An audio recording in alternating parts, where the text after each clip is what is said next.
Hello and welcome to the Weekly Stuff Podcast with Jonathan Lack and Sean Chapman. And we got a special guest here this week. You have to say your name. Hi everyone, I'm Thomas. He brought notes. This is Thomas Lack, my brother. He's got notes because our main topic this week is going to be Ant-Man. Can I reintroduce myself real quick? Yeah, sure. I am Thomas Lack, the world champion of the Persona dancing franchise. Yes. We exclusive.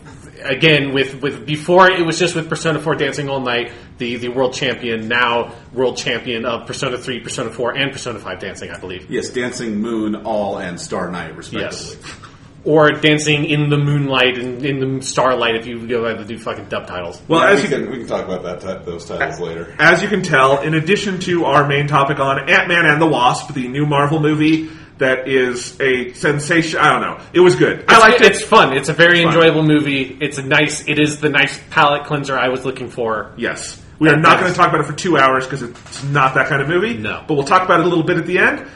We like Paul Rudd is a funny man. Yes, he is. And so we're going to talk about that movie. We're going to talk about Persona 3 and Persona 4. No, Persona 3 and 5, the dancing games, because we've talked about them before, Sean, you and me. But Thomas has been playing the shit out of them, and he does have the number one on the leaderboards in most songs, right? Including the free DLC, I have it in 54 out of 55 songs. Jesus fucking Christ. On all-night difficulty. Of course. Well, fucking no on easy. Like, he played easy, but got to it's just him. He's at the top, and there's no one else. So we're going to have that discussion. It'll be fun. We're going to do one piece of news that was kind of sad, but we're going to do that. Sean, do you have any stuff to go over this week? Most of my stuff, I'll say, is I've been doing, let's say, research for an upcoming podcast topic. Sure, yeah. Maybe something associated with episode 250. We'll get there. So I'm not going to talk about that this week. Yeah, I mean, I've been doing some of that stuff in preparation for episode 250 as well. I've started playing Monster Hunter World. Oh, nice. Because I'm sort of, my video game stage is somewhat cleared after finishing The Last of Us for my third playthrough or whatever. And I'm not deep enough into Monster Hunter World to have any more complicated opinions than I did based on the demo that they did months ago. It's a very good game. You hunt monsters. The monsters are very cool. I have an absurdly large sword that I hit them with and a very cute cat that helps me fight, and Monster Hunter is a good game. I want that on the back of the box. Yes. I have an absurdly large sword that I hit them with and a cute cat. That's a good game. The cat creation is, I spent like 15 minutes just making my cute little cat guy that follows you around. Future gaming right there. Yes. I'll do one little piece of stuff. Okay. I've spent the last 3 nights rewatching the first 3 Mission Impossible movies. Cool. Yeah. Getting ready for the new one. So I'm going to rewatch 4 and 5 as well, but we had to record the podcast tonight.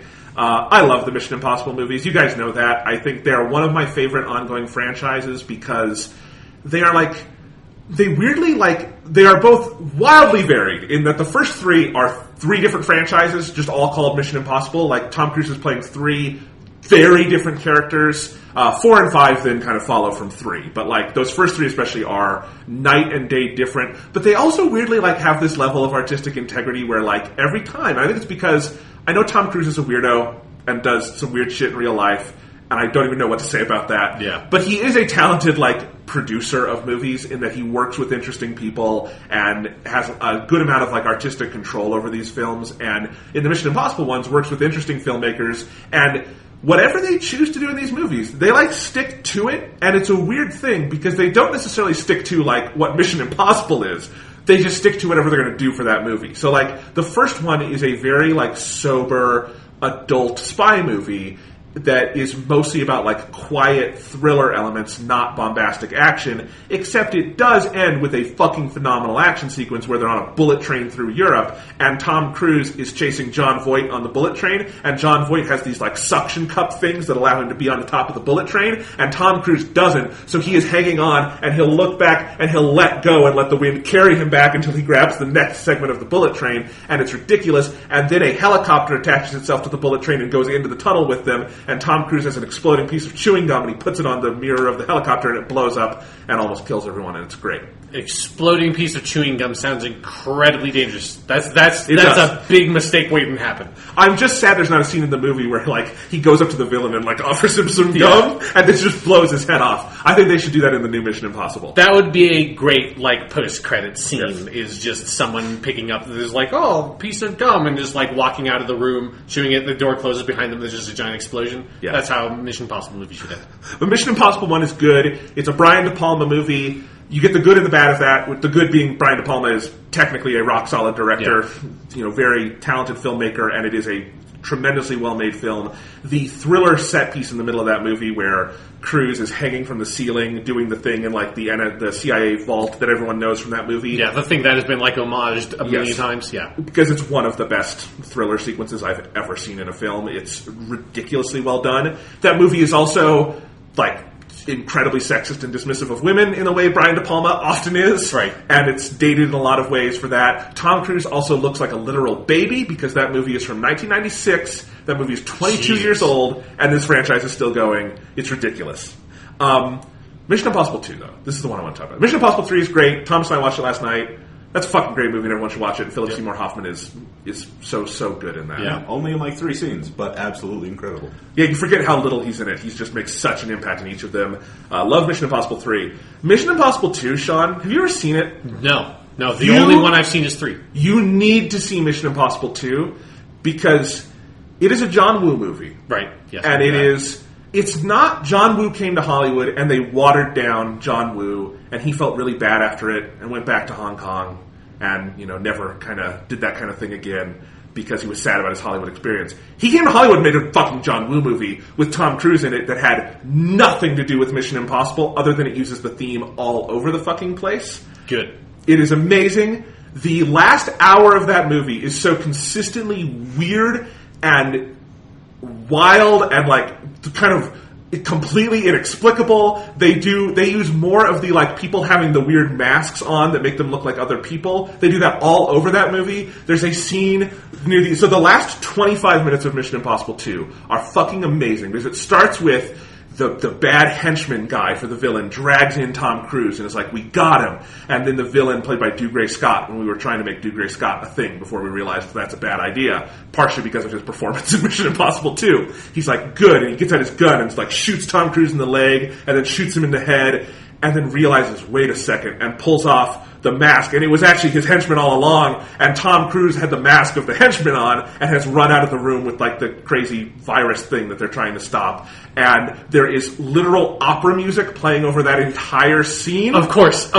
Yes. Yeah. Right before that, there's a part where Tom Cruise sets off an explosion and then walks by the doorway where the explosion is happening so that Dougray Scott can see him. And as he walks by, a white dove flies over his head like he's a literal angel. It's great. Yes. There is then a long motorcycle chase all over this fucking island between Tom Cruise and Dougray Scott that climaxes with them literally jousting. They run the motorcycles at each other, jump off, hug in midair while the motorcycles collide and spontaneously explode because everything in this movie spontaneously explodes. And I believe there are doves in that shot as well. There must be. Yes. It's amazing. There's a scene early on. Like the other thing that I realized about Mission Impossible 2 is that I'm like 99%. This isn't really what happened, but it feels like what they did is they took a rejected script for one of the Pierce Brosnan James Bond movies that would have been coming out at that time and were mostly very bad. They just took that, Control F James Bond with Ethan Hunt, did nothing else, and then said, John Woo, make this James Bond movie. And that's what he did. And if you think that sounds amazing, like take a shitty James Bond script and have John Woo make it as a John Woo movie, that is what Mission Impossible 2 is. It is not the best. It's probably the worst Mission Impossible movie. I don't think it's a good movie. It is an amazing movie to watch, though. It is so batshit insane, weird, consistently throughout. It's a Hans Zimmer score, but like in the first 20 minutes, it's all like flamenco music because of where they are in the world, and it makes no sense. And that is not one of Hans Zimmer's strengths as a composer. What year was Mission Impossible 2? 2000. Yeah, that would have been a weird time for Zimmer. Yeah. So anyway, it's It's a fucking movie, man. Tom Cruise also has like shoulder length hair, which he's never had before or It's since. like the Harry Potter 4 effect. Yes. Also Mission Impossible 2 is also amazingly sexist. Like, in a way where it has lines that would be rejected from a James Bond movie.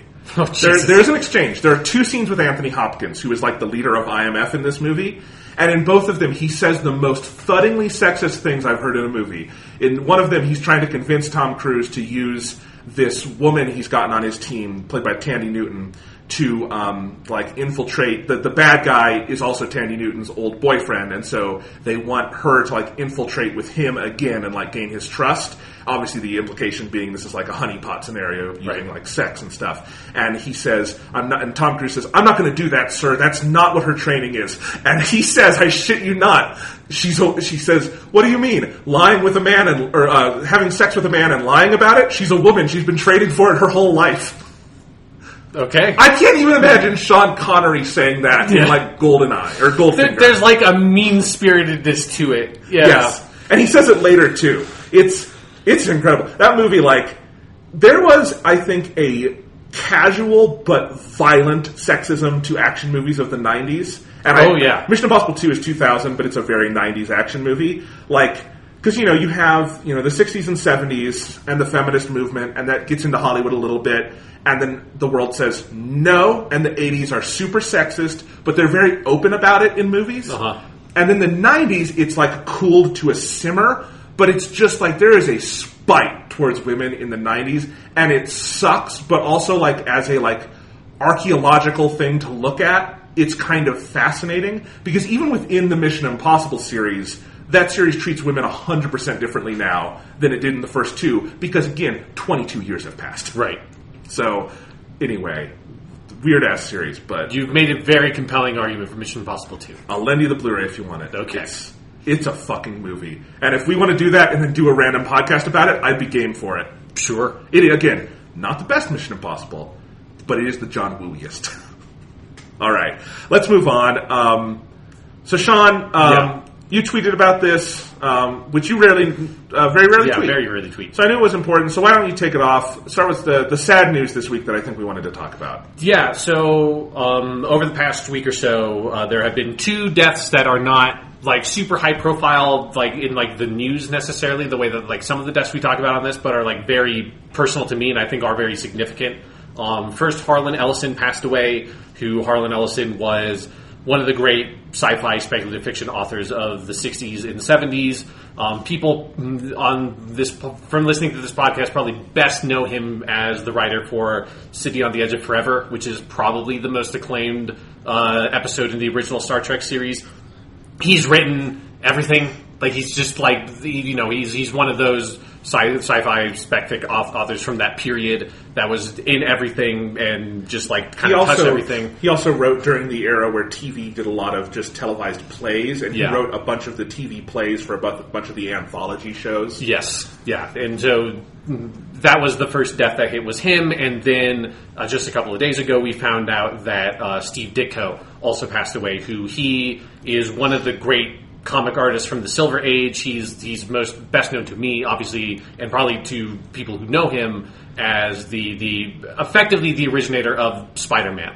There's a lot of like controversy around like how you credit the creation of Spider-Man, how much goes to Stan Lee, how much goes to Steve Ditko, but he was the person that, he created the design for Spider-Man, if not necessarily the like idea of a Spider-Man character. He created all the effective specifics of Spider-Man as a character, and the way that the Marvel comics were created in the 60s was called the Marvel Method, meant that artists basically made those stories. Stan Lee wrote the dialogue, and he would have meetings with the artists. And from what I understand, depending on which artist he was working with, he would have more control over what the specific plot was.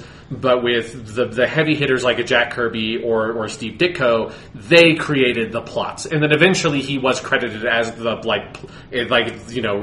script by Stan Lee, art like penciling by Steve Ditko and plotting by Steve Ditko. The latter episodes of his run, or the issues of his run, had those credits, and so he created those comic books effectively. He was the primary creative force behind making Spider-Man what Spider-Man was.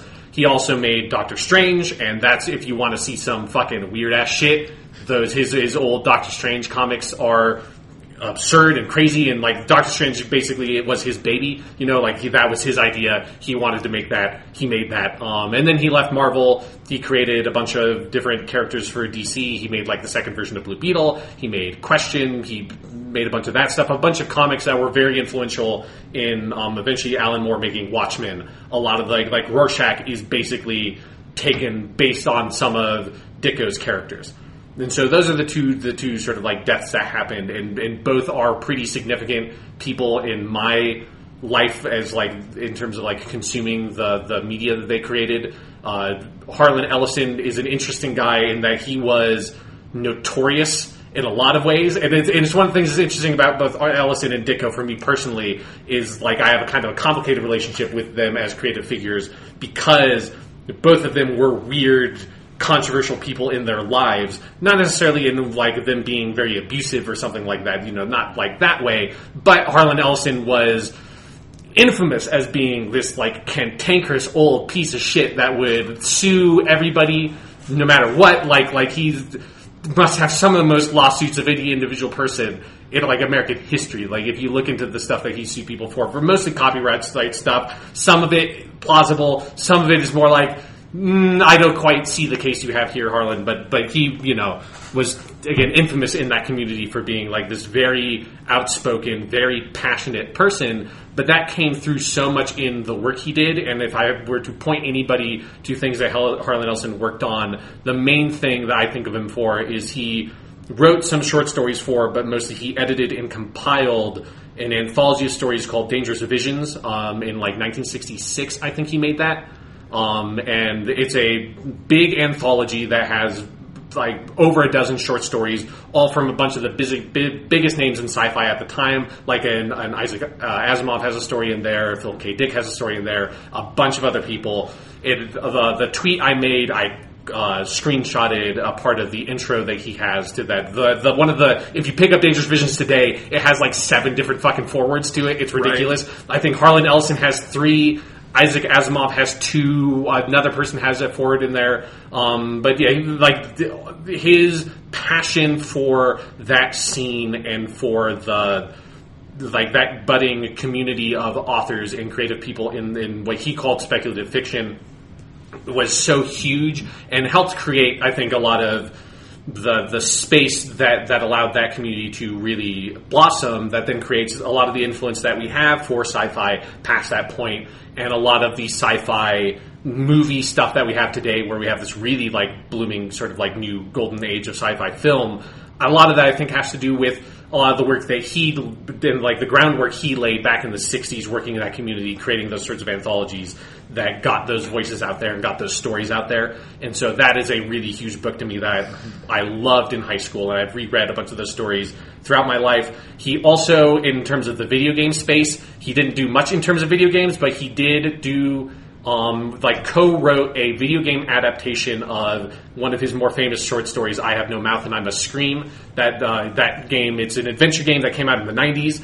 I have never played it, but I'm going to now. I watched a Let's Play of it in high school because there was no easy way to play it then. Now you can pick it up on Good Old Games or on Steam for like $5 or something. So if you have a PC, they have updated that game so it can run on any PC, and it's a fucking awesome, super dark, really weird, kind of corny and cheesy in the right ways 90s adventure game. Harlan Ellison does, if you're going to do anything with it, just look up the opening cutscene of that, because it's Harlan Ellison doing the voice acting for Am, the supercomputer that has destroyed all of humanity except for 5 people that he is torturing for all of eternity for like the sins that they have committed, representative of the human race. And so he is just delivering this scathing monologue from the perspective of this computer, and it's actually Harlan Ellison, and that's amazing.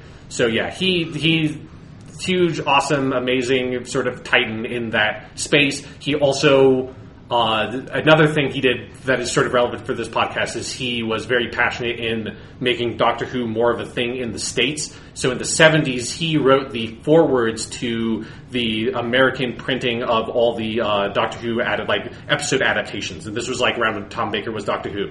And so in that time, Doctor Who was only very occasionally on PBS in the States, and he sort of like helped bring a lot of the novelizations that were very famous in the UK at the time and bring them over to the States. And you can, like, it's too big and there's, like, nothing in the specific line I want to quote from that, but I would recommend people look up that foreword he wrote. You can just find it on the internet if you type in Harlan Ellison, Doctor Who foreword.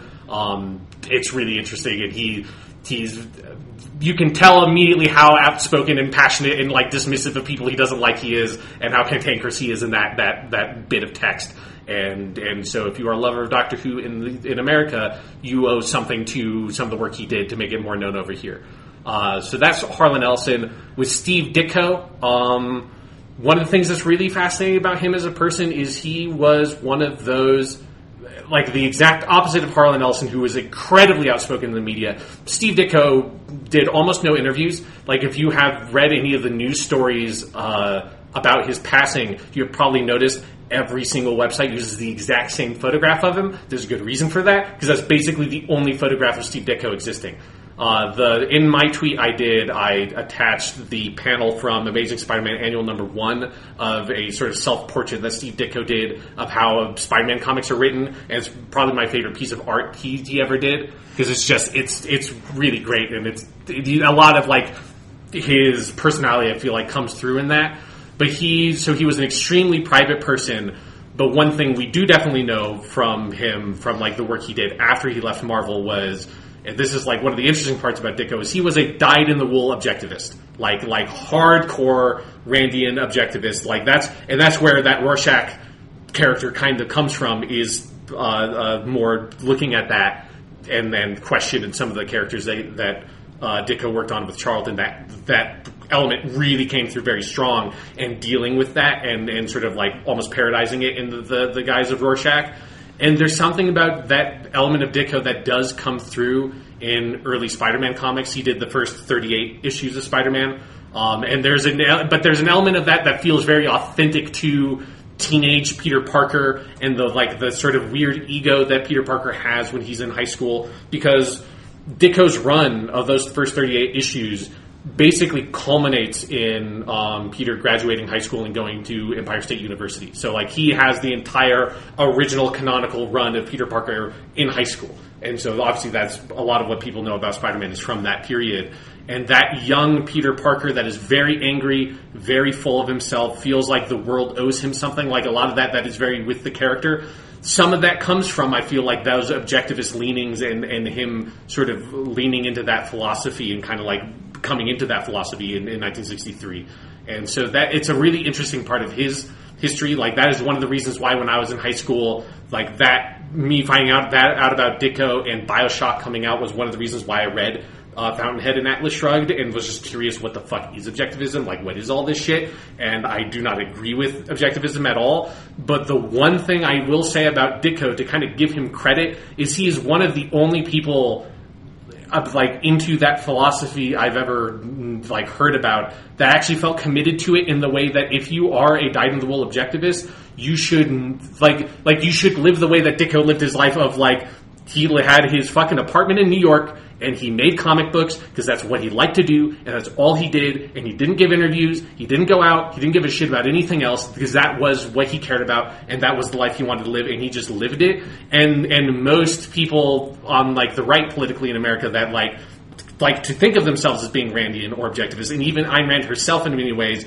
are so glory hound kind of people, are so obsessed with public perception and the limelight, and are, like, putting on some of the tenets of that weird philosophy to, like, as a show, you know, to, like, a play to, like, the larger political sort of movement behind that stuff. And Steve Ditko, even if I don't agree with those tenets of objectivism, there's something I have to respect about the way he chose to live his life, was so dedicated to that stuff in a way that most people that take that stuff up have never really gone that far with it, and never really, like, because it's such an impractical philosophy for an individual person to live, almost nobody can do it. And as far as I can tell, Ditko is, like, one of the only relatively high profile people that have ever actually done it, you know?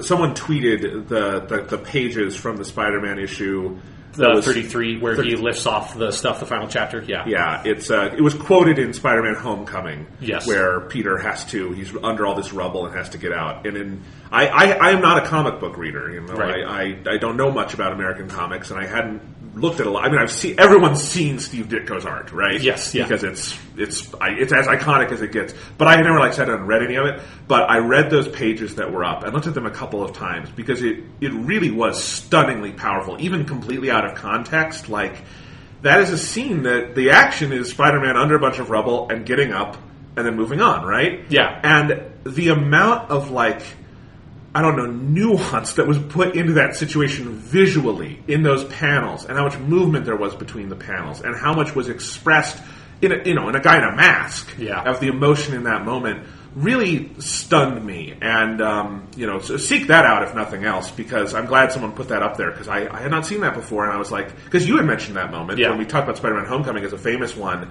and that's probably as good a tribute as any to his work. Yeah, looking at something like that, and it's one of those things that part of what makes that so amazing is also the history of it, of thinking about, I very recently, because of my excitement about this new Spider-Man game, a couple of weeks ago I finished rereading his run, which is something that made his death feel weirdly ominous to me, of that I had just it's the fourth or fifth time I've read through his run on Spider-Man, and I just finished it again. And that issue 33, where it's the culmination of the 3-part story, which is already very rare. Comic books were not that heavily serialized in the Silver Age at that point in the early 60s. After Ditko started doing that stuff, it leaned more in that direction of stories leading right into each other and having multi-part stories that take place across multiple issues. He was one of the creatives that really sort of pushed for that. But then also that was 3 to 4 pages of him just getting out of that rubble, and so committed to the story and character pathos behind that moment for Spider-Man and Peter Parker as a character, that comic books didn't really do that much up to that point. That was 1964, 1965, and generally speaking in American comic books, it was you couldn't have more than 1 page of people talking. It had to move to the action. It was even something that Stan Lee, as the person who wrote all the dialogue and the narrative captions, felt and also the guy who sort of guided the overall direction of Marvel as a business, would almost feel weirdly apologetic at times when he would have to cut, because I feel he was almost paranoid about readers not rejecting too much of that focus on slow character building moments and not getting onto the action and finding the new cool villain of the week, that they would cut to a new scene and he would put in a narrative captions. It's don't worry, true believers, the actions, you just suffered through the longest introduction, but we're getting to the action, and having to sort of wean the audience onto this new concept of the comic books can do whatever. They can tell the stories that they want to do, and they can do these mature character-based stories. And Steve Ditko, again, I cannot stress enough, he is the dude who made those comic books what they are. He is the guy who really made Spider-Man and that character. So if you have any love for Spider-Man, I highly recommend. There are so many avenues, digitally or in print, that you can go and seek out Ditko's work and seek out that original run of Spider-Man. He was an incredible force in comics, and unbelievably influential on my life when I was younger, and then again, still to today, I still read those comic books and I still treasure them. So, those are two big deaths that have made me think a lot about my past and my relationship to them, and I just would really recommend people check out their work if they have not. I also did find Dangerous Visions on Amazon. I don't know if this is a compilation of extra stuff. It is 700 pages and 33 stories. Oh, it is a massive anthology. Okay. I'm going to go grab mine right now. Sorry, over here. Sean has actually redesigned his space recently and now has an entire Persona shrine, which we will have to take a picture of. But yes. This is Dangerous Visions. It is fucking gigantic. This version I have is 603 pages. 602 pages. Nice. Yeah. And probably about the 602 pages, not counting the Roman numeral bullshit they do for forwards and introductions, which again, there's 6 of them. So nice. Yes. I feel I want to read some of that. It's very good. If you like sci-fi anthologies, this is one of the most definitive, if not maybe the definitive one, particularly from that period. Yeah. And I know it's one of the cliche things to say about Harlan Ellison, but if you haven't seen The City on the Edge of Forever, the Star Trek episode, no amount of hype will prepare you for it. It really is a masterpiece and maybe the best episode of Star Trek. Yeah. So watch it. All right. You want to move on? Let's move on. Let's talk about something silly. Okay. Let's talk about Persona dancing games. You may call it silly. This is this man's life, Jonathan. I take these games really seriously. All right, so listeners, you know what we think about them. They're really fun, groovy, we might say. You might say it's, in all caps. You might say it's our moment now to talk about... I'm going to stop this. You might say dance with an exclamation point. No one's getting this.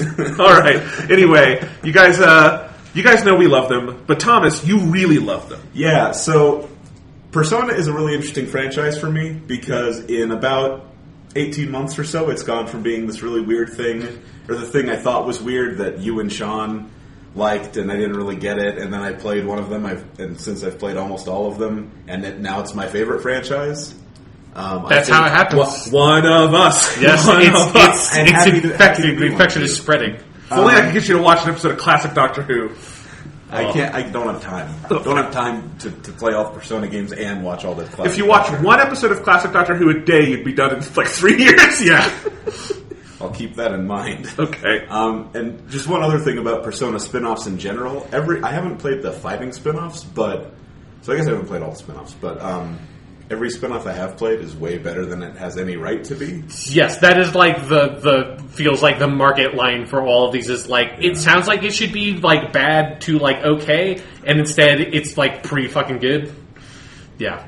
The spin-offs are good. It's like Persona Q. I don't think you've played that one, Sean? No, I do not have a 3DS, but I played the fighting ones. Yeah, but Persona Q is like, it should just be sort of a kind of throwaway thing. It's almost as good as the regular Persona games. Like, it's incredible. But the dancing games in particular really speak to me.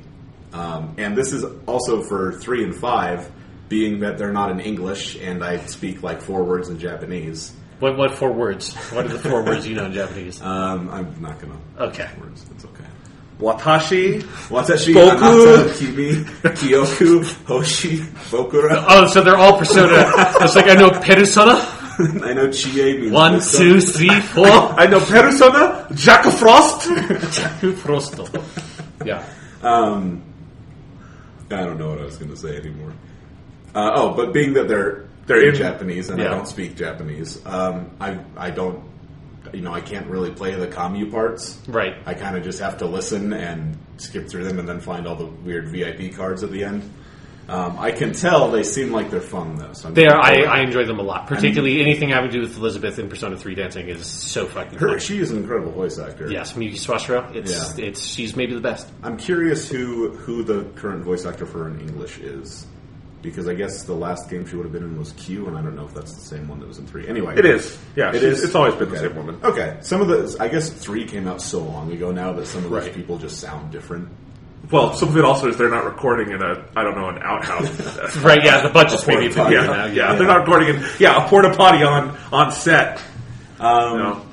So, let's see. Where should I start? What... To give a visual for the audience, Thomas has a notebook open with 2 pages, I would say, dutifully filled with text open on his lap. Fairly small handwriting. Yeah. This is densely filled. I know where we should start, which is we've said you have the high score. Explain, like for our listeners again, because you've done it on all 3 dancing games now. What does that entail? How do you do it, and why do you feel so inclined to have number 1 on the leaderboards? What is wrong with you, Thomas? Yeah. I have an obsessive personality. Okay. But so in all of these games, in every dancing game or rhythm game, there are modifiers that you can use to augment your score.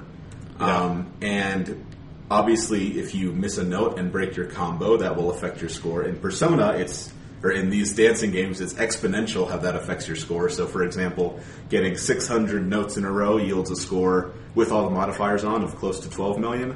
Getting over 1,000 notes in a row gets about 35 million points. So that's how the exponential scale works. So basically, if you miss a note, you're never going to get a high score. Oh, yeah. I mean, obviously, this is all, of course, on the hardest difficulty, which, even though these games are now called Dancing Star Night, Dancing Moon Night, and in English will be called Dancing in Starlight and Dancing in Moon Night, the hardest difficulty is still All Night, which is, of course, a holdover from Persona 4 Dancing All Night. Not Dancing in All the Light. As they should reissue that game with that title. Dancing in All the Light? Yes, Dancing in All the Light. If they're doing the new English that titles. Makes sense, yeah. We thought what they should do to keep it consistent is the new one should be called Dancing All Night in Moonlight and Dancing All Night in Starlight. I think that would appeal to English people, but also still be ridiculous enough to be fun.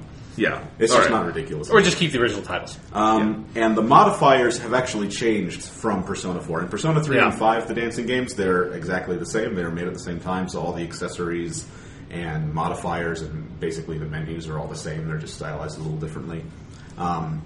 So in Persona 4 Dancing All Night, the modifier you had to have on, in addition to a couple things that modify like the direction of notes and how random they are, the big one was turning all the notes invisible. Yeah. In this game, in Persona 4 Dancing All Night, that was a plus 100% modifier. In 3 and 5, it is a plus 40. So you can actually get a higher score by leaving that off and turning everything else on, which entails notes disappearing and reappearing, going in random directions on random sides, speeding up and slowing down at random. Yeah. And they do this weird thing where they sort of... I don't really know what the description is in Japanese, but they wiggle as they go. Yeah. So, like, they'll start off going sort of thing, down, and then they'll go up. Yeah, which is, like, I will say as someone who is not obsessive about the games, but I cleared all the songs on All Night, and, like, you know, like, I consider myself competent at them. Like, getting the platinum is not that difficult, but, like, I went above and beyond getting the platinum, because you don't have to clear all the songs in All Night to do It's that. like you ski on the weekend, and you do a black diamond every once in a while, but you're not going to the Olympics. Yes, exactly. Like, occasionally I'll shoot a couple of hoops down at the park, and it's like, I feel like I'm pretty good at that, but I'm not Michael Jordan, right? Like, that's the difference here. But I will say... You were compared to Michael Jordan just now. That's pretty the good. Michael Jordan of Persona rhythm games. This is a little bit less impressive when you phrase it that way. But yeah, as a hobbyist / amateur Persona dancing game player, I really liked the modifiers in 3 and 5 more than 4 because it felt like when I went back and would play like a normal song or an easy song, because you have to play with some of the modifiers on in order to unlock all the stuff and get all the trophies and everything. And in particular, you need to play through some of the songs multiple times to unlock all the extra characters that can play. And so to do that, it makes sense to play on some of the different difficulties and kind of clear that stuff. And so when I would play on the easier difficulties with some of those modifiers, being able to play with like the ones that wiggle, or my favorite is the one where it like kind of goes up and kind of stops and like kind of, it feels like the notes kind of queue up for a second and then go for it. It's notes, I think that one it was in Persona 4, but it's the note speed varies, so it starts out fast and slows down. And like having that with them wiggle, like there's something about that like changes so materially the way I'm like thinking about playing the game that I found it really satisfying to play that way. In a way that Persona 4 Dancing All Night, I never really messed with that stuff. Yeah, I mean, like I said, the only possible way to play with the highest multipliers on would just be to memorize them in Persona 4. Right. In these ones, it's possible to kind of read the note charts when you have all those modifiers on. It's very difficult, obviously. It's really hard. You basically have to memorize it. You have to memorize the rhythm because there's no other way to possibly know what it's doing. But you can actually get away without like memorizing it or watching it somewhere else as you're trying to play it. Yeah, there is a moment where the notes are visible when you're playing to get the ultimate score. If you familiarized yourself with the songs enough, you can kind of read what's going on. Yeah. Cool. There are some songs that I did memorize just to make it easier, but when I memorized them, I had to look away from the screen because it's actually really fucking distracting to play with all that stuff on. So, yes, I think I've had most of the high scores for like 3 or 4 weeks now. Nice. It's been a little while, but those games came out late May. Yeah. So, yeah, it's been about a month and a half. Just a little bit of bragging before we get back to some of the nitty-gritty. Okay. There are, in Persona 4 Dancing All Night, there is on the leaderboards, at least the American leaderboards, I don't have the Japanese copy of that game. There's Well, you do now. On PS4. I do, but the leaderboards are different on that PS4 version. Okay. It does look great on the PS4 version, though. It's upscaled nicely and it runs at 60 FPS. Anyway. I gotta get that hot double platinum now on Persona 4 Dancing All Night. I already have the Beta 1 now. I'll get the Japanese get PS4. platinum on that game because it glitched out for me. There is like a lack family fucking curse. Or, I swear to God, it's never happened to me once. Yes. Or Sony could make a trophy system that does not rely on cloud syncing the way it does in the stupidest fucking ways possible where it can glitch out. I'll say I feel like I played more PS4 games than you, and if you switch never a worked. game It's never failed for me. From Vita to PSTV, though, it wants to reset some of your trophies, and if it hasn't unlocked one yet, it resets it and then it won't unlock. That's what you get for fucking playing it on a PSTV. Like, who You're runs right. those things? You're right. Come Or on. they could. It's been like 15 years of this. They could make a competent Yeah, trophy try to system. fix it. Anyway, I don't really care about the trophies. I have all the high scores. Nice.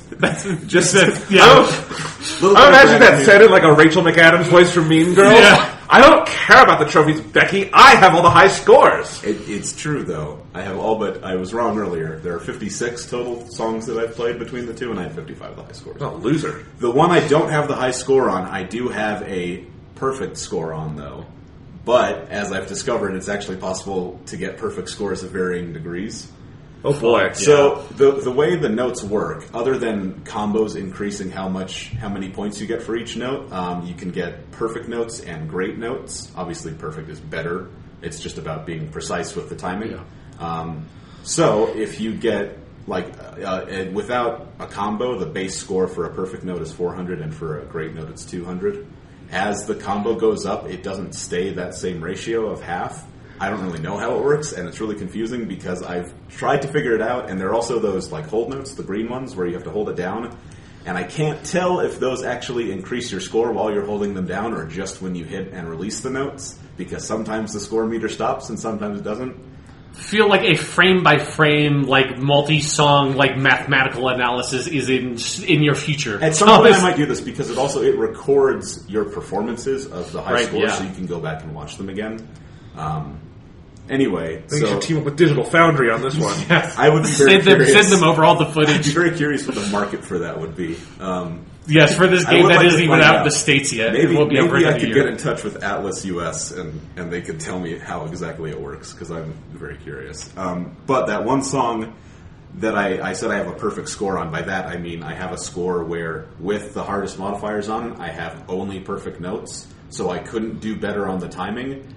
Except somehow I slightly could, because on A Way of Life, which is a song that Igus dances to in Persona 3 Dancing Moon Night, I have a perfect score with 620 perfect notes and 0 great notes, and that is a score of 12,339,133. And there is a guy above me who also has a perfect score with 620 perfect notes that has 12,339,210. So he's beaten me by less than half the value of a note. And I can't figure out why. I assume if I kept doing it, I could get a similar score, or maybe even a higher one than him. I have no idea. But just to shout out to that guy, Nipona. How's it spelled? Niponna. Okay. We were talking about this earlier. I assume these are mostly Japanese people, but they only allow Roman characters on the leaderboards. Wait, spell that one again? Niponna. Okay, so it's like Nippona. Yeah. Like, okay. Nippona.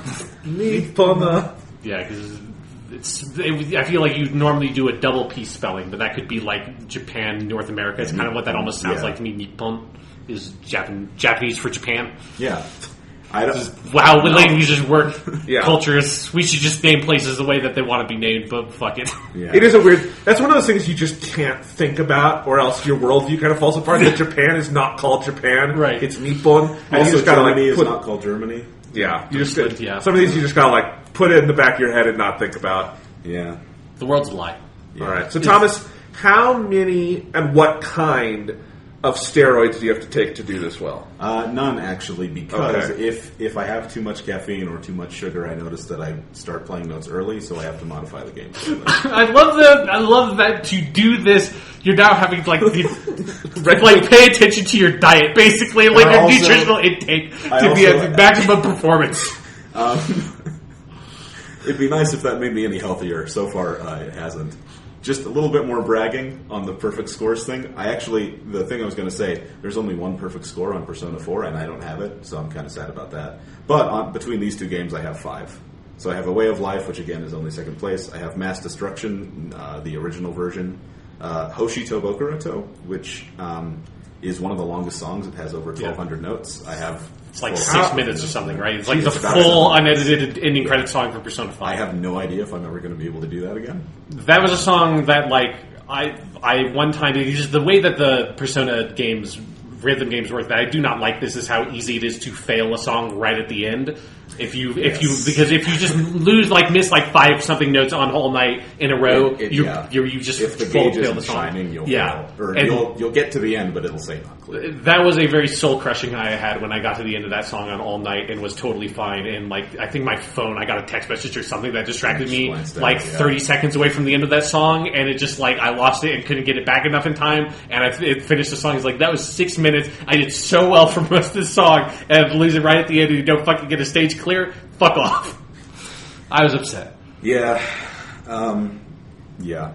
That one's fun, though. I actually like that one. That one... It's just too long. It's a little too long. I actually really like that one. I know it is just the credits one. It's not actually a dance. Yeah. So that's always kind of sad. But you don't even look at the game when you play it anymore, so that doesn't that one I do, because I don't have that one memorized. But the rhythms are simple enough. I kind of can get by with that. So tell us about some of your favorite songs. Okay, so... Yeah.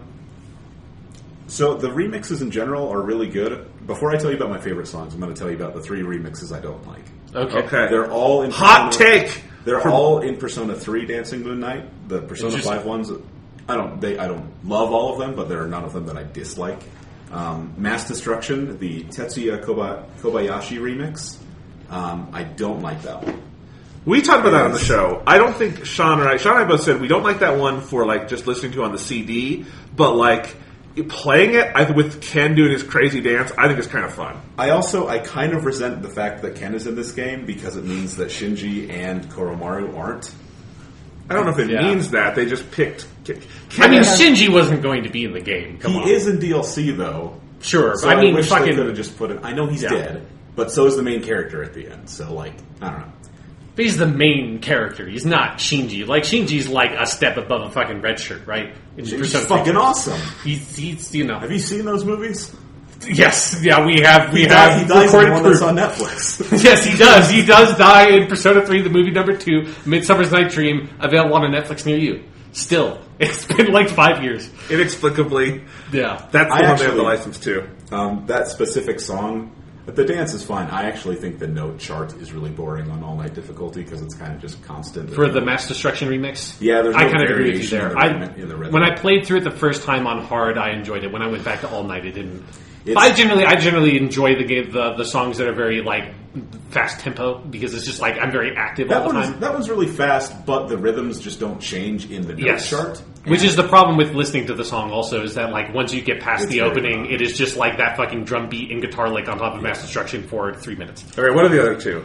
Burn My Dread, Novoisk remix. Novoiski remix? Novoiski, yeah. That one I don't dislike, I just don't like it. I really like that. You just said I don't dislike it, but I don't like it. That's what dislike means. Okay, I don't You have a neutral opinion upon the remix of Burn My Dread. Okay, I don't like it. I really like the song. This is how you really like that song. Listen to that song and then imagine it, or you can just cut it together if you really want to, but imagine it over a trailer for Sonic Mania because it sounds like messed up Sonic music and it's fucking awesome. Maybe if I played that song while playing Sonic Forces would be better. I doubt it because that game's unredeemable, but... I would go with my Sonic. It's got a very Has anyone made that video yet, Sean? Because I could do that. You should do that. You should cut together a trailer for that song. Show it to me, and then maybe I'll like it. Okay. Yeah, it's just got some fucking Sega sound to it that I really appreciate. I agree with that. So the last one, again, I don't hate this one. I just think it's kind of okay. Is Light the Fire Up in the Night, Sasakura.uk remix. It's not bad, but after halfway through the song, it doesn't do anything different in the second half, and I find that really boring, especially for a remix. Especially considering the normal version of that song, at least the one with both singers, actually changes key and tempo and rhythm halfway through when it switches. So. I'll agree with that. My counter to that is at the beginning of that song, Ken shakes his butt, and that's very adorable. I don't like when he does that. I find that kind of creepy. It's you're a young man. You're not over the edge of being kids are cute. You're still in the world where kids are frightening. Maybe I'll come around to that in a few years. I'm not sure exactly how accurate that is, but I'll take your word for it. So my favorite songs, though, first off, both of the opening songs, Our Moment and Groovy, in all caps. Groovy. Our Moment, I think both of you like that song more than Groovy. No, I never said that. Oh, okay. I said that. But it's not like I think Groovy is bad. I think they're both fucking amazing. Well, that's what I think, too. I actually think Groovy is the best song in either of these games, at least the best like new or original song to either of these games. I can see that. I absolutely love the rhythms in that song. I love the note charts for when you're playing through that song. There's no dance for either version of either of those songs because they both have the opening versions and lyric video versions. So no dances, which is really disappointing. It's difficult to describe why I like the lyrics so much, but it's sort of about, or it sort of explains the reasons why I like Persona music so much to begin with. Do you want me to do a dramatic reading of some of the lyrics to Groovy? I have them right in front of me. I have them memorized, but go ahead. Okay. Spoken. Time for some fun. Let's start the trickster game. Are you ready? It's showtime. Let's get going. Ain't it some fun? Taking a chance or even two. There's no guideline for doing it your way. Let's just focus now on what lies ahead. Time to get ready, because we're taking over here. Come on, let's be honest, right? You've been waiting for us till now. Here we are, and things are going to get freaking hot and wild. So can you feel the jazz? Or the beautiful ballet? How about a tango? Or maybe some rock and roll? We'll bring it all to you. And guess what? You signed up for Team AWESOME. Just say it, you don't need lame, pretty tunes. Send boring back to nowhere. Come in for the whole deal, yeah? You know you want to be a part of this show that's going to change your world. Let's rock. So, very good. I respect that song even more now. Those are some amazing lyrics. That is straight up, Sean, if you went to the Gaslight Cafe in 1966 and you just decided, 1962, and you just put on the beret and you did a beat poetry reading of that, you would have people snapping along. Yes. So that is, more specifically, just for everyone's information, those are the lyrics for the first half of the song, which is the opening version. Which is the only I have the lyric that book one with me right in front of me. Because the full versions actually aren't on the soundtracks. Yeah, which is weird. I ripped them from the game, but yeah. They're really good. And the lyrics for the second part of that song, first off, they start off Quid est veritas, which obviously Lynn singing in Latin is pretty sweet. Is that Latin? Whatever. Yes, that is Latin. I can confirm. Well, I know it's in the Bible, so it might have been Greek. I don't know. No, that is Latin. That makes sense. It was veritas means truth in Latin. Which obviously truth is a big theme of Persona 5. Okay, it's also the word for what in a bunch of Latin languages. Yeah, that makes sense. Hey, sorry. Get the fuck out of here. This is a fucking academic podcast, motherfucker. But the reason that those lyrics speak to me so much is just it's about the variance in all these different types of music that Shoji Meguro has written, particularly for Persona 5. He labeled it as acid jazz. I just label it as a whole bunch of different shit that's all Shoji Meguro. You just label it as acid. It could be, yeah. I mean, because there's so many different types of music in Persona, which initially, years ago when Jonathan was listening to it all the time, like in the car, I was like, what the fuck is all this random shit? It's the Persona music curse. As I sort of grew past being a teenager, I came to really enjoy that kind of thing, where there's just so much variety and so much different stuff to latch on to. That theme song, Our Night is as well, but they're both also about sort of being together and doing things with your friends, and I really feeling the jazz or the beautiful ballet. Yeah.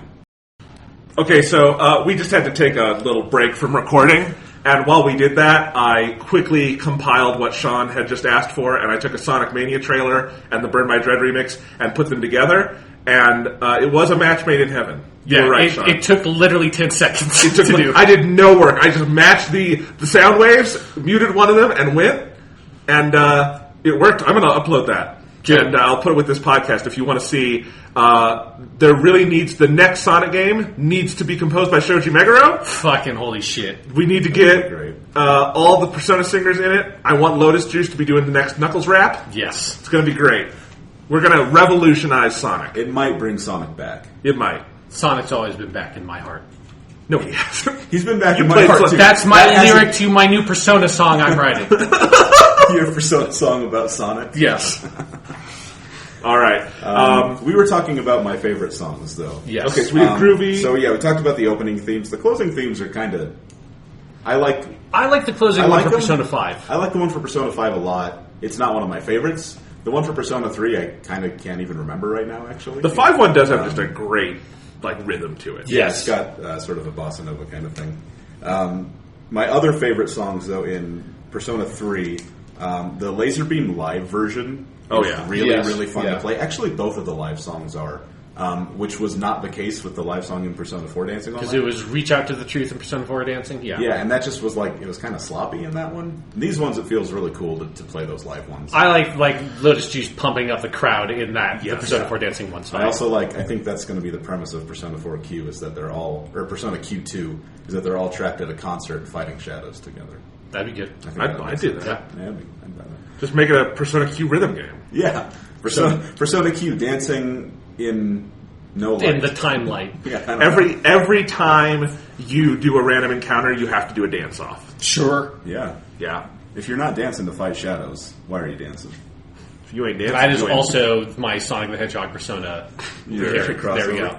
Yeah. He's going to do a dramatic reading later for us. Sure. Furiously scribbling right now. My other favorite songs in Persona 3 are actually both of the Junpei dances and both of the Fuka dances. Yeah. Junpei and Fuka own that game. Yeah. Junpei has a deep mentality, which is affectionately I call Lotus Juice Remix because I can't read that kanji. I can't read the first one either, so it's okay. The second one, I'm not entirely sure how you combined. Yeah. Lotus Juice Remix. And then Deep Breath, the Yumiyaki one. Yeah, that one's so weird. I love it. That one's nothing like Deep Breath, but it's awesome. No two versions of Deep Breath are anything alike. It's this great running joke they've had for 10 years with Persona 3, which is every time they do Deep Breath, it's just a new song with that name, and then a completely different lyrical content, tone, rhythm, musical style. Yeah, they might reference the melody from another one once or twice. Yeah. Yes. The Lotus Juice remix, the Deep Mentality, is also not... No, it's definitely good that song. It's got some of it. The opening of it is. The opening of it is, and then he says remix, and then it's different. Remix. Yeah. I think you did a dramatic reading of that one a couple Yes, weeks I did. ago. Yes. I enjoyed that. But then the other two, the Fuka ones, are both of the... I think Fuka is the stand-in for the female protagonist. Yes, for Persona 3 Portable. Yeah, the Persona 3 Portable songs. And those are both Atlas people remixes. Yeah. Kita Jo and Kozuka. Yeah. Those are both just really good remixes. I love those.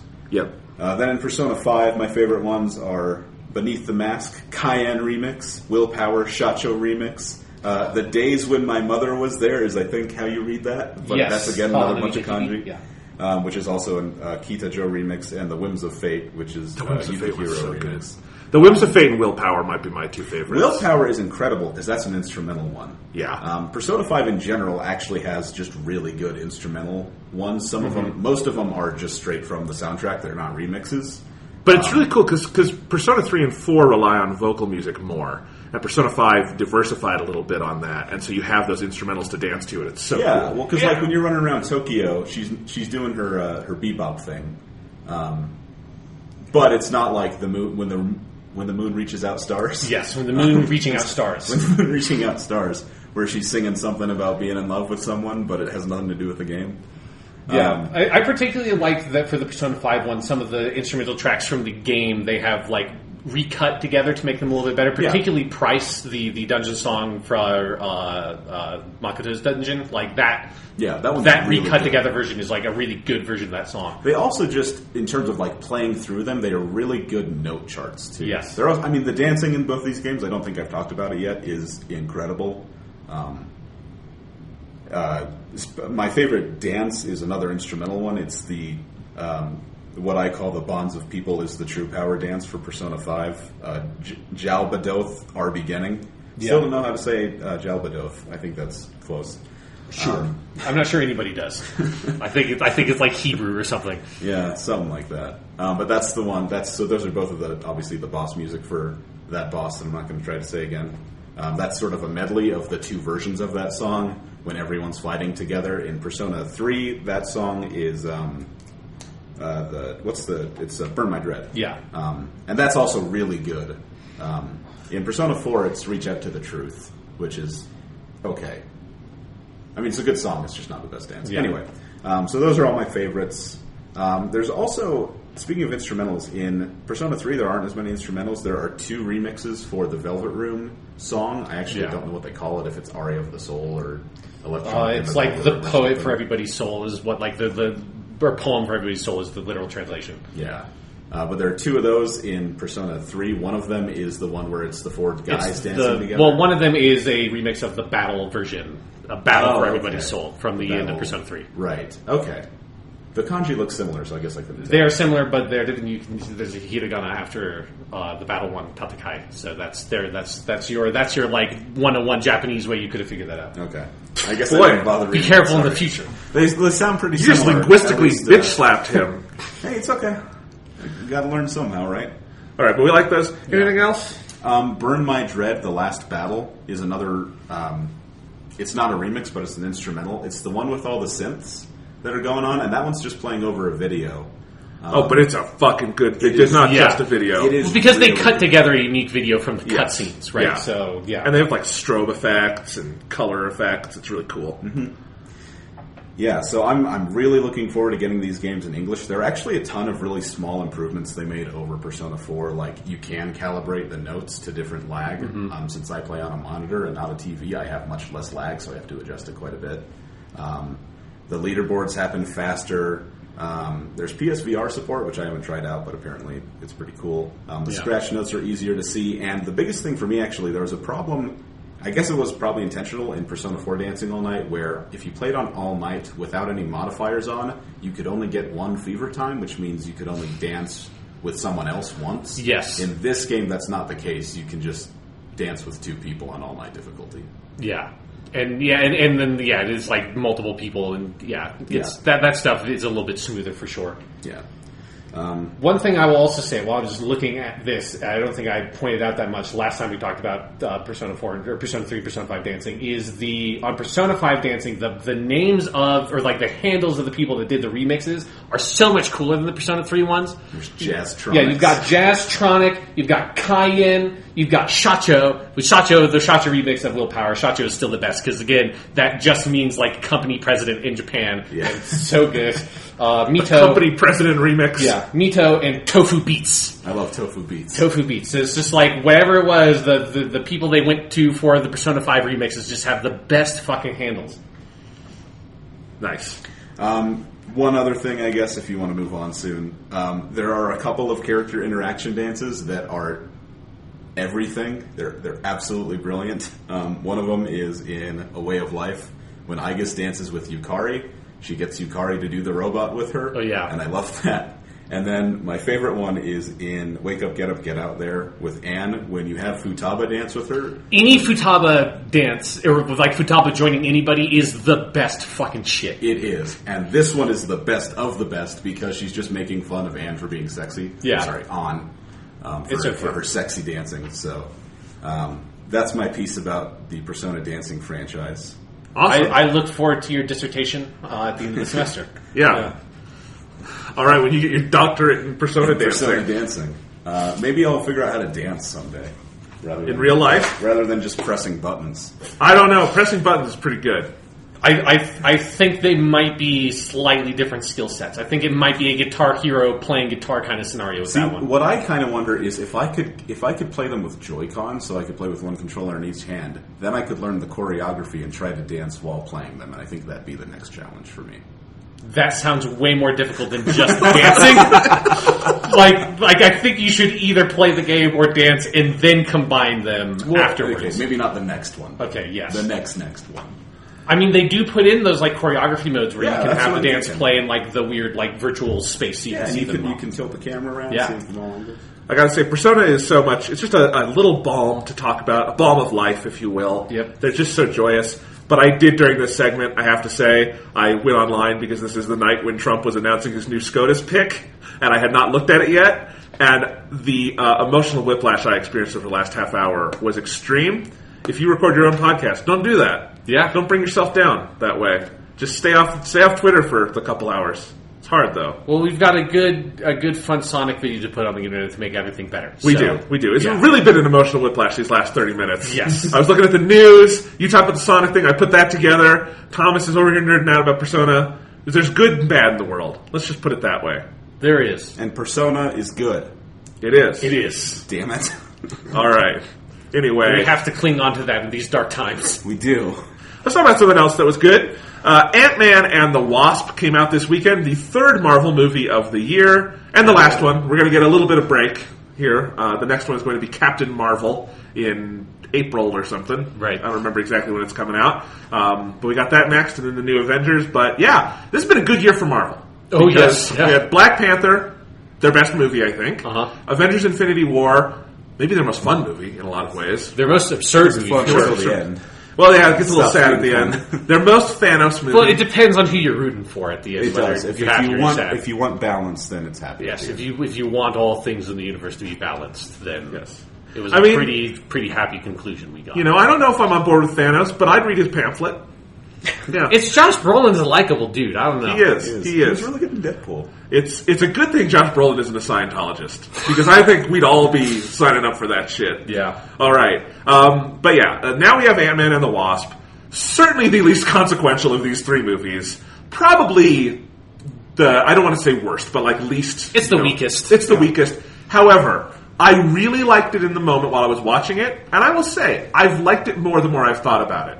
It is just a fun fucking movie. It is really good at being fun, and I think like 95% of what it is, what it sets out to do, it does better than it has any right to. Which is also true of the first Ant-Man. Yes. But I will say the first Ant-Man I thought was good, not great. I think it is definitely one of the lesser Marvel movies. You can kind of tell that it is, you know... It's the most formulaic. It's the most formulaic. It feels like it got sanded down with the whole Edgar Wright to Peyton Reed thing that happened. Yeah, and it had to do sort of like the origin story thing when it felt like we kind of had gotten away from that for a while. Yeah, you know? and so it's good, but it's just not... It has a really bad villain, that's part of it. But then we get to Ant-Man and the Wasp, and this is one where Peyton Reed, you know, got to do it from the start and really make their own Ant-Man movie. And I think it shows. I think this one is super confident in what it is. I think it uses most of the cast phenomenally well. I think it has a tremendous amount of creativity and invention in its heart. Like, I think this has one of the best third acts of any Marvel movie, and just the sheer amount of creativity going on in that third act is kind of mind-boggling to me, and I think these movies have a great sense of visual invention. I love Paul Rudd, I love Michael Douglas, I love Michael Pena in these movies is so goddamn funny. He's very funny. Walton Goggins is funny in this one. I mean, I do have some problems. I think the biggest one for me is I think this one underuses Evangeline Lilly, which is a problem in a movie where they promoted her to the title, and then it feels like they did not, in the story itself, really find a way to make her perspective central to the film, and that bothers me a little bit. We also talk about some of the bad guy stuff, but, you know, at the end of the day, when you have them just swinging for the fences with, like, the atomic realm stuff, and then you go back out and Ant-Man is fainting in the ocean because he got too big and he had to grab a little thing from Walton Goggins, but it's actually a giant building. I'm just like, I don't care. This is silly and fun, and that's what I'm here for. Yeah, like, my take on the movie is I think I had a very similar reaction to you, that it's something where I think the setup in the first two acts can be very clumsy in places, and I think that's in particular where you feel like I don't know if they quite understand how to do like a two-hander with Paul Rudd and Evangeline Lilly. There is an exposition dump in the middle of this movie that is awful, and it goes on forever, and it is a baffling piece of writing and staging and direction, and it's indicative of what you're talking about. It's still better, that exposition dump. I was saying this. It's still better than the similar exposition dump in Justice League. Well, it's everything about it is better than just... Everything about every movie is better than anything in any Justice League movie. Justice League doesn't have as much Lex Luthor as Batman v Superman. No, but... I mean, Justice League is a better movie than Batman v Superman by some metrics, but it's also maybe a more boring movie by... Anyways, this is not a Justice League podcast. We did that podcast. You weren't there. Yeah, go ahead. But yeah, Ant-Man and the Wasp, it's got that like clumsy stuff in terms of the writing and the setup, and it just feels like...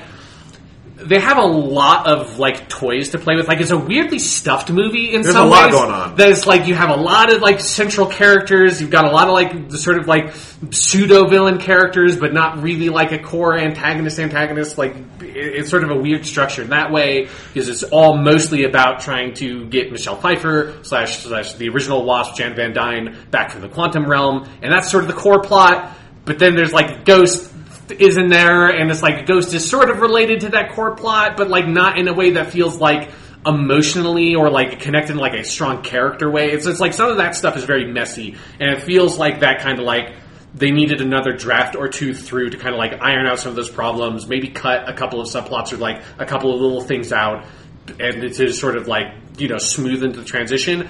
But once you get to what everything has been setting up, and you get to that last act, and you have Ant-Man and the Wasp like in this like ridiculous big long moving action scene, and Michael Douglas / Hank Pym like going to the quantum realm, and all that, like that, it's so exciting, it's so well staged. And even if a lot of that setup was very clumsily done, I think it was done well enough for a lot of like the character stuff to have a lot of satisfying payoff. Like, I was actually kind of surprised at how satisfied I was walking out compared to how frustrated I was about the middle point of the movie, feeling like, this is really messy.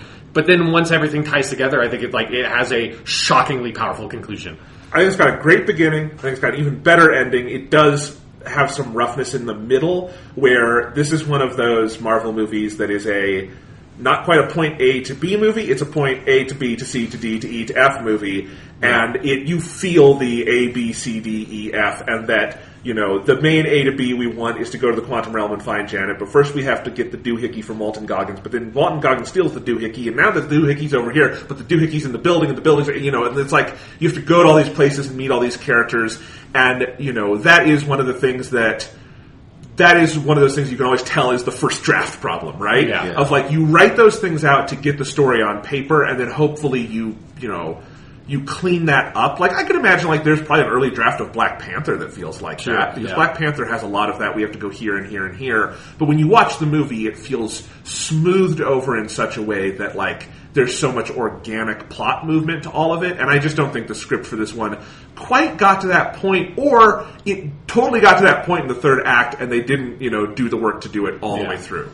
This is also one of those movies where you get to the end credits and you see that it's like there are like 8 people credited with writing this movie. Yes. It's just like that feels like that might be part of where the problem comes from, is that this feels like a movie where there just needs to be some stuff cut out that nobody quite wants to cut out, because it's not bad on its own, but it doesn't necessarily fulfill like the full purpose of the film. Yeah, and I do think the thing that gets lost in the movie more than anything else is, sadly, Evangeline Lilly's character, because the movie is called Ant-Man and the Wasp. You want it to be a cool, like, two-hander kind of sidekick flick, and it's really not that, because even though her story is kind of the most central thing in the movie, like, it's her journey that Ant-Man is helping with, right? Yeah. Like, Ant-Man is not directly connected to the mother. That's not his mother. He's never met this woman. It's Janet and then Hank Pym, or not Janet, Hope and Hank Pym have to go get Janet, and that's what they want. And they're kind of the straight men in the movie, and they have all these silly people around them helping them. And that's fine. It's just, there's kind of, and so you know, as I was saying, like, so Scott Lang, the Paul Rudd character, we see it all through his eyes, even though it's not 100% his story. And that is totally fine as a plot setup. The thing that disappoints me is that you call it Ant-Man and the Wasp, you kind of set up that expectation. You market it as Ant-Man and the Wasp with pretty much all of her action scenes were in the trailer. Yes. Yeah. And you do move her to a central role in some areas of the movie, and in some other areas she is just the supporting player in Scott Lang's story. And it feels like, one, they didn't fully decide on which way they were going to go with that. And two, when you have Evangeline Lilly in that part, she needs to be co-lead, not supporting character. She's not a supporting actress at this point. I think Evangeline Lilly is one of the most natural movie stars on the planet right now. I think she is she lights up the screen when she comes on. She is like just a bolt of energy on screen that I think everyone's eyes are drawn to, because she has that kind of natural movie star energy, swagger, smile, whatever you want to call it. She's really good at that. And sadly, Hollywood has not quite known how to make use of that yet. The Hobbit really dropped the ball for her, but she's so good in them. She really tries as Tariel. I think, Ant-Man is one where she's in a supporting role, but clearly, everyone walked out of Ant-Man 1 saying, give her a movie. Mm-hmm. They kind of tried to do it here. But the Ant-Man and the Wasp sort of conceit in the sort of title and pitch, I think, is sort of misdirection. This is still 100% a Scott Lang movie, and she is a supporting player in that. Yeah, even though it's sort of her story. Ant-Man with the Wasp might have been a better title given her role in the movie. Yeah, it's not that it's bad. It's just underused. It feels more like it should have just been called Ant-Man 2. Because it's the thing of, and this is kind of what I felt in the movie, of one of the reasons of this is Ant-Man / Scott Lang is still the character that has the development of the character arc. Yes. He's the one that has the flaw. That's it's not really a different flaw from the first Ant-Man. It's because this movie's not amazing. It's not like Black Panther, but it has that basic he has these responsibilities of that are competing between his family, his biological family, and then his sort of Ant-Man family, and sort of trying to figure out how do I sort of satisfy both of those? How am I able to be a good dad and a good superhero at the same time? That's the core character conflict that Ant-Man had in the first movie. He still has it in this movie, and Wasp doesn't have that. It's something that almost feels like they're afraid to give her a character flaw or something because this comes out of the mold. This is sort of, these movies are a non-vulgar Judd Apatow comedy with superpowers. That's very much the comedy mold they come out of, where he's kind of and Paul Rudd comes out of the Judd Apatow factory. He's the lazy but lovable guy who's made mistakes in life, and his arc is he's got to kind of man up and become mature. And the woman who is in the Judd Apatow universe always the kind of beacon of maturity is the thing that he is aiming for. That's his North Star, and that's very much where Evangeline Lilly is cast in this. And we can talk about whether or not that's sexist. I think there's absolutely some sexist elements to kind of how that's all set up. Part of it is just, though, that, Evangeline Lilly is a leading lady. You put her in the movie, she's got that energy. Paul Rudd is a leading man, he's got that energy. Either you do a clear co-lead thing with them, or it's somewhat actively distracting that you have two leading people and one of them is not in a leading role. Yeah, that they need some sort of, it's something that's, it just doesn't necessarily mean it has to be romantic, but, if you want to do the Ant-Man and the Wasp thing, the movie has to be about their relationship in some way. Yeah. Even if that's not what the plot is about. Again, because, the plot of this movie is not about how can Ant-Man be a good dad and a good superhero. But that's, what the emotional journey you most experience. And that's where some of, the family stuff of them trying to get Hope's mom resonates with that. But Hope / the Wasp never has this sort of conflict with her own character and having to mature or grow from that flaw, right? And that's so that's a lot of general Western storytelling, but that's particularly the Marvel storytelling quality that separated them in the original comic books in the Silver Age. That is one of the reasons why these movies are so good. And I think part of it is there's that comedy archetype, the Judd Apatow comedy archetype you're pulling from. It also reminded me of a lot of sort of action movie archetype of this woman has to be a strong woman character in such a way that they have no flaws, that in such a way that it has to be this I am all business, I am I'm the best fighter, I'm the best blah blah blah blah blah, and there's no room to have any sort of emotional flaw or character growth. And some of that felt it feels like it's a 90s, early 2000s action movie trope thing, or particularly action fantasy kind of movie trope that would happen, that there's this fear to try to actually explore that character's psychology at some point. Yeah. And there's I don't want to say it's sexist, but it comes from a sort of sexist tradition and sexist tropes in storytelling. I think it comes from the underlying double standard is relatively benign in maybe its ideology and outlook on the world, but I do think it has tremendously negative effects because an actress like Evangeline Lilly is, and I've been following her since literally the beginning of her career on Lost. Yeah. Kate is a character who could be kind of controversial on Lost because she wasn't always the best written. She was always phenomenal on that show. Oh yes, absolutely. And I also think Evangeline Lilly is one of those people who came on the scene and she has been perpetually I'm not talking in terms of looks, but just the way she holds herself, her attitude, confidence on screen. She's a perpetual confident 35. Mm-hmm. When she was 22 on Lost, I don't know how old she is now, but that's just kind of what she projects is this like immense like confidence and sense of self on screen, and how that often manifests in stories written by men with women in them is to do this thing where you kind of make them perfect, and it's like, oh, because Evangeline Lilly can play confident perfection, I've got my shit together really well, because in real life she probably does like have her shit together really well, but that's what we do with women, whereas for men often the thing is you take that and put it in a really dark direction or something, right? Like a Josh Brolin we mentioned earlier is kind of like has that same thing where I don't think I've ever seen Josh Brolin age. I'm sure if I looked at a picture I'd see that, but he's been like this for Josh Brolin like a perpetual like gruff 45. You know? And it's a weird thing in that, you know, she made the transition from TV to Hollywood, and Hollywood has thrown a lot of like different things at her that feel like they're trying to make use of that confidence without giving her actual like human beings to play. And I think that's too bad, because I think Marvel could do that. I think they really could, because they've done it for a lot of male characters and a lot of supporting female characters in their movies.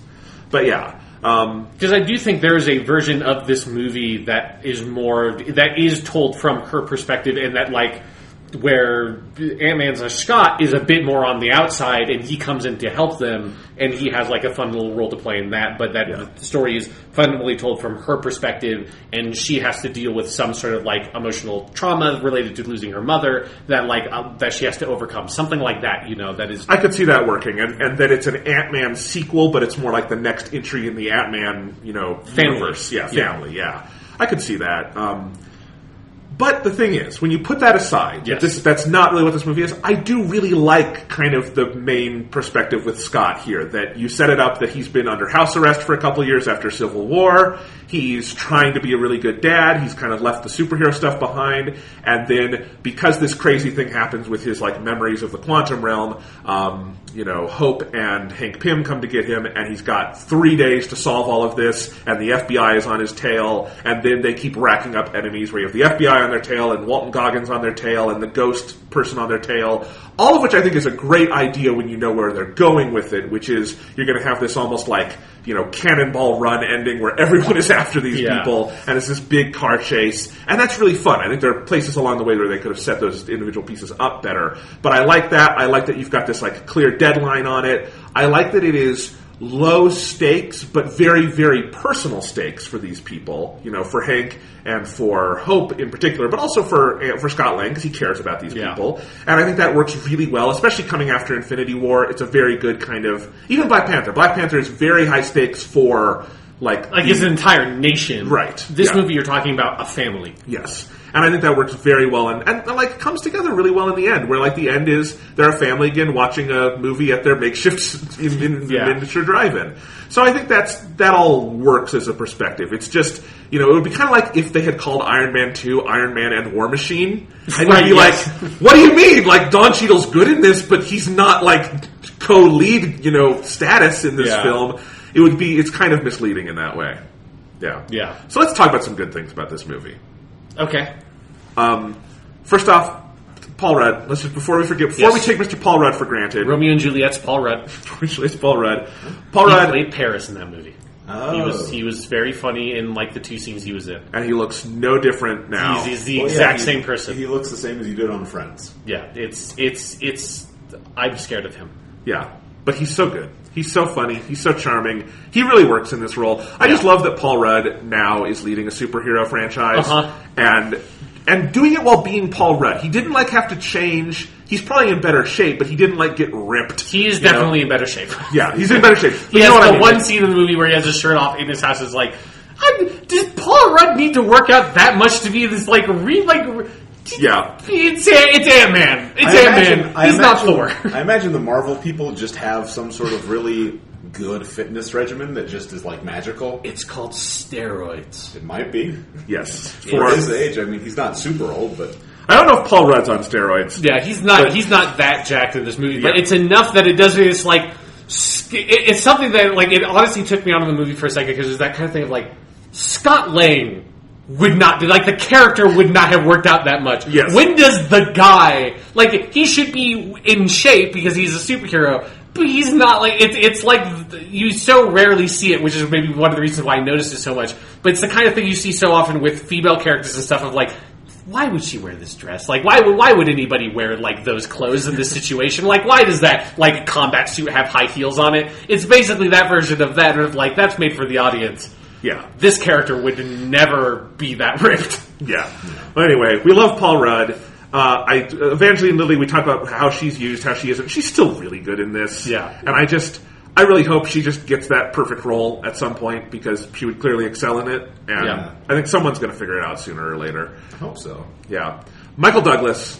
Here's the thing. I don't like Michael Douglas. Like, in other things, like, he plays characters who are douchebags. It's because of his 80s movies. Yeah. But, like, you know, my knee-jerk reaction is I see Michael Douglas and I want to punch him. And when they do the, like, digital de-aged stuff, young Hank Pym is very punchable because he has young Michael Douglas's face. And Hank Pym is a very punchable man. Yes, but that's the thing. I think they make Hank Pym so weirdly lovable because I think they lean in very smartly to, like, Michael Douglas's, some of his inherent unlikability, but they also, like, make it such a part of the character that he is old and grumpy, but he means well. He's very funny in this. Yes, I like him a lot. I think they also do a good job in this movie of making it feel a little bit more like this dude was Ant-Man. Yes. Once, like, he was a superhero at one point. Yeah. Like, a long time ago, and he still has that certain element to him. It's particularly when he and Hope are trapped, or like in the FBI like interrogation room or whatever it is, and they're trying to come up with the plan together of how to get out. That gives you the sense of like, oh yeah, he's Ant-Man. He like, while it's been a long time, he was in situations like this at some point in the past. Yeah, it's a really cool. I love the whole way they've set up the Ant-Man side of the universe, where you have old Hank Pym and then young Scott Lang being the main, Ant-Man character. But you get this really, because Hank Pym is kind of an unusual character in the Marvel universe at this point. Yeah. And Michael Douglas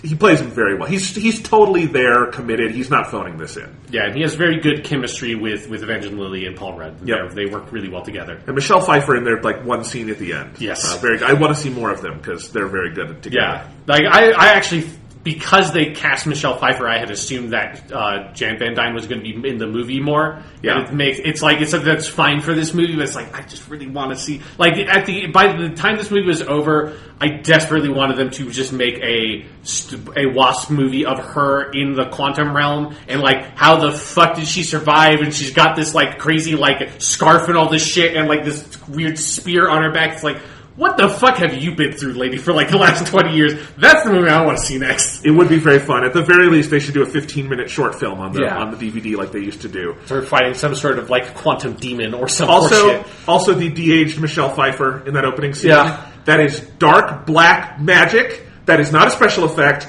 I think they made a deal with the devil to do that because that is unbelievably on point. Yeah.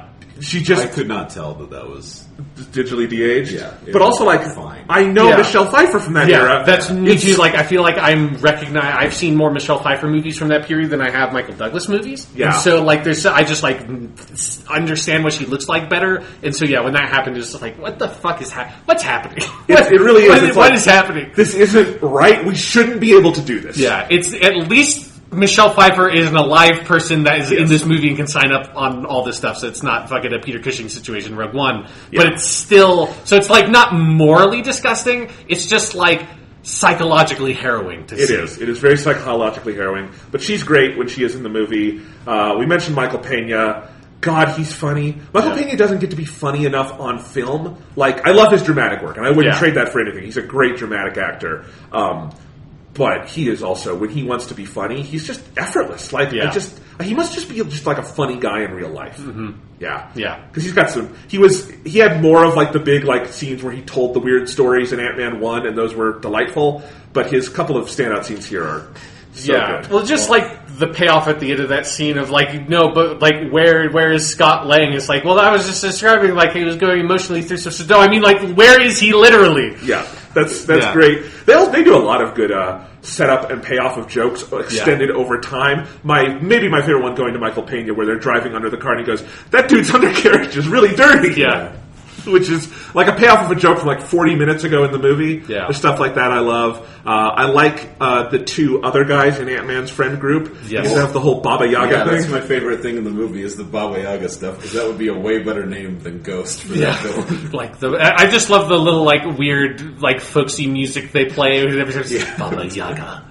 And then when Ghost does come in and he sees her for the first time, he starts singing the folk song about it. That's very good. So there's all those characters. I do want to talk about Lawrence Fishburne and the woman who played Ghost. I don't know her name off the top of my head. But those two characters, Ghost, and then what's his character's name? Bill Foster / Goliath.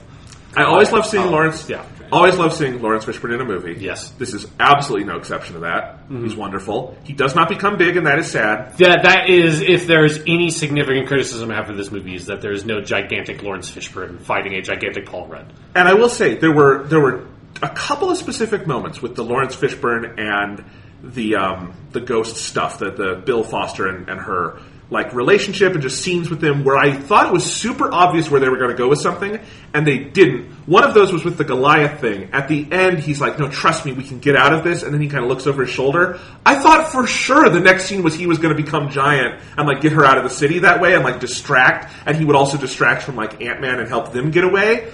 That just seemed super obvious to me, and they didn't do it. The other one, and this is my complaint around Bill Foster and the Ghost subplot, is that we get in the middle of the movie, they go and they meet those characters, and that's fine, that's a nice scene.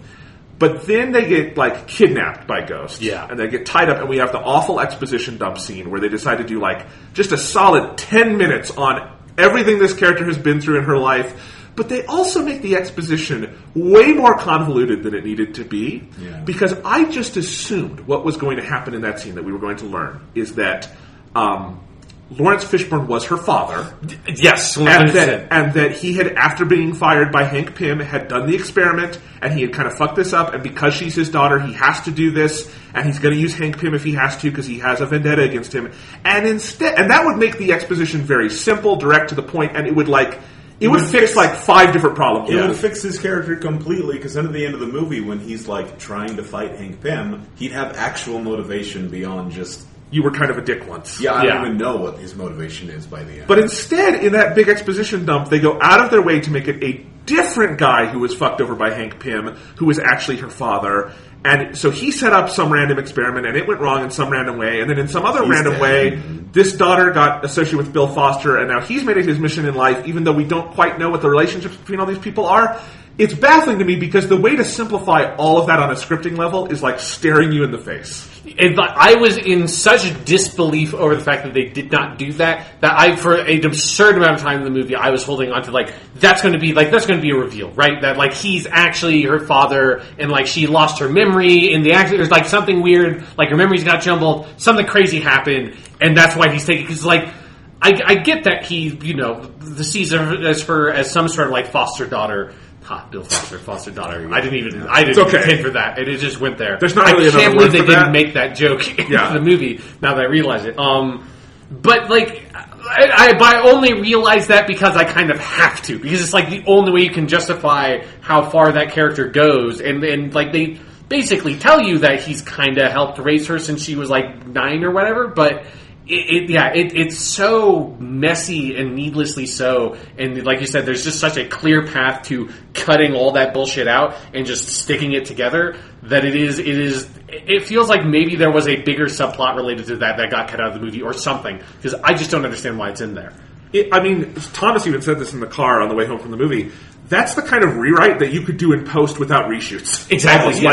You'd have to cut outlines to make that work. And then it'd be fine.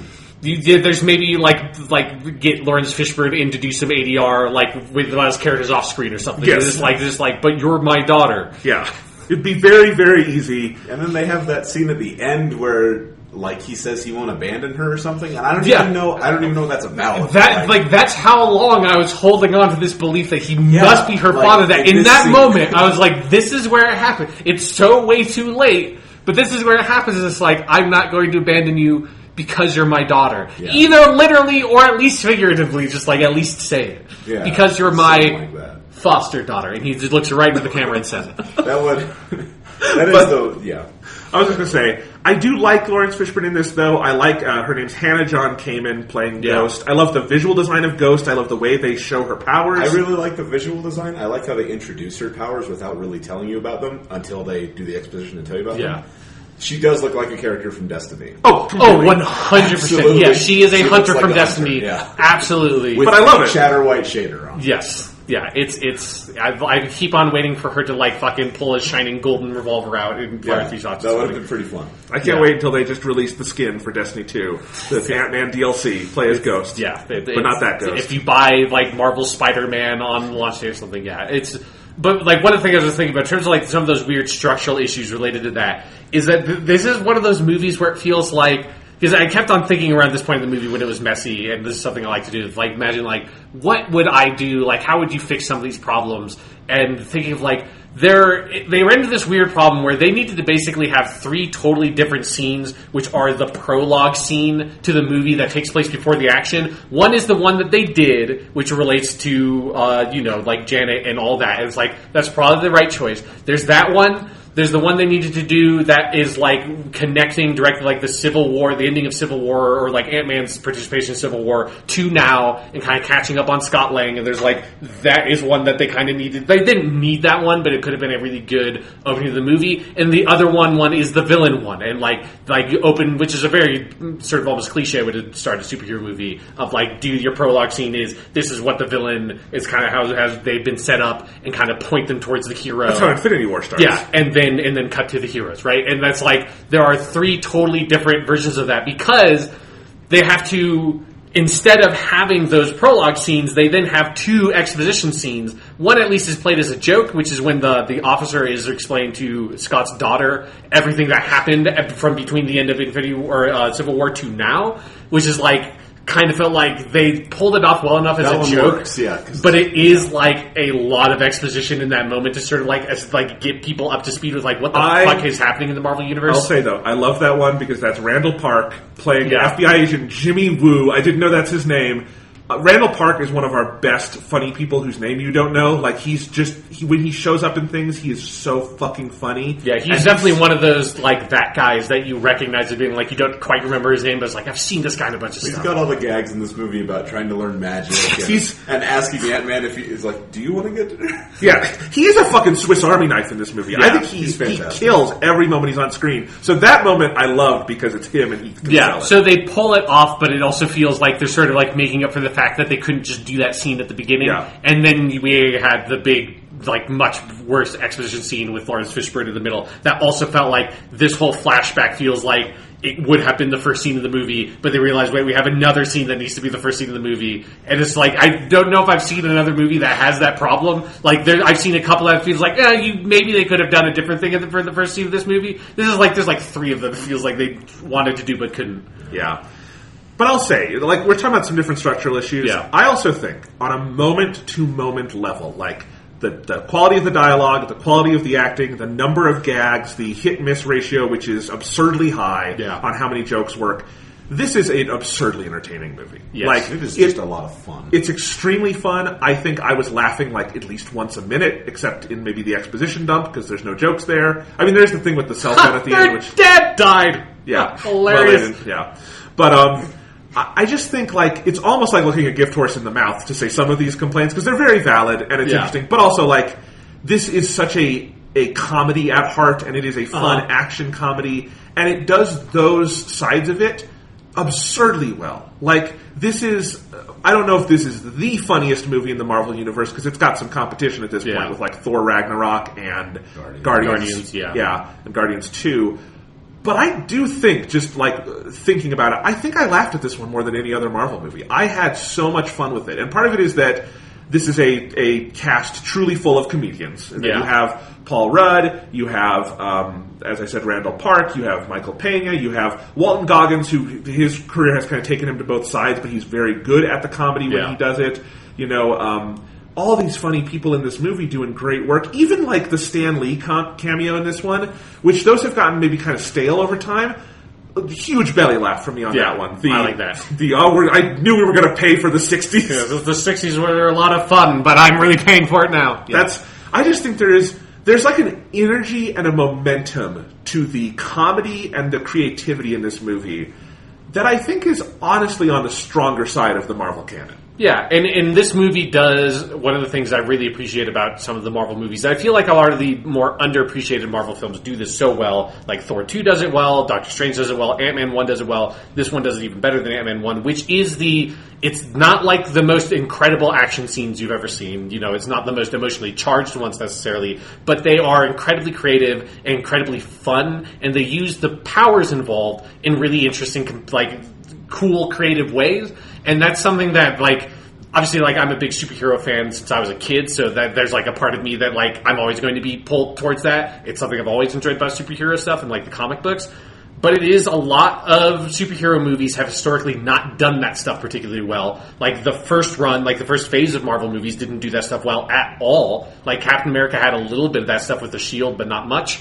But this movie is just stock full of so many crazy, incredible, fun, weird, creative, like, oddball choices with, like, the tiny cars and, like, the cars shrinking and, like, jumping from car to car. And I think it was a stroke of genius to have Scott Lang's suit be malfunctioning constantly across the movie. So it's like he's never quite in control of which size he's going to be. And since he can go big in this one and not just small in, like, the first one, they can do a lot more stuff. And then particularly when the scenes with him in the school is like the clean... Oh my god. It's like the clean version of the scene in Deadpool 2 where he doesn't have his legs. I thought the same thing, yes. Yeah. Little tiny Scott Lang. But just the... And then having, you know, allowing him to become Giant Man and, like, go in and, like, be in the water, like, the mistaking him for a whale. I love when he, like, takes the thing from Walton Goggins and he just pokes him for, like, no big reason.